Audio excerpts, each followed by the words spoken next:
I have walked in my integrity, and I have trusted in the Lord without wavering. Here, this first person refers, of course, to David, who wrote this psalm, but on the other hand, it represents us, the people of God, who had no choice but to die eternally due to sin, but were saved through faith in the merit of the blood of the only begotten Son. Also, integrity here means perfection, completeness, flawlessness, or purity.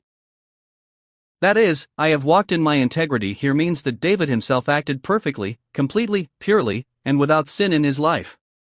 What does this mean? Until now, David has constantly emphasized in previous psalms that every human being is a sinner who has no choice but to fall into that eternal destruction due to sin. In short, he has repeatedly emphasized that we humans are so corrupt and fallen that we cannot even draw near to God, nor can we even stand before Him.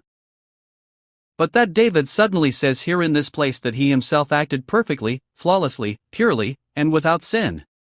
What does this mean? This can be said to be a confession that, regarding salvation, he is one who has been declared righteous and innocent by God without cost, by believing and trusting in God alone, and by believing in, looking to, and relying on the merit of the blood of the Messiah whom God would send to this earth in the future.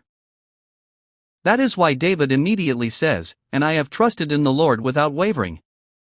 This means that regarding salvation, he did not rely on his own actions, goodness, will, ability, or anything else, but rather he accepted, believed, and relied on this covenant of God without even a single wavering or a hint of doubt that God would save from eternal destruction by having the Messiah Jesus die by shedding blood on the cross, declaring everyone who believes in this righteous without cost and making them God's people.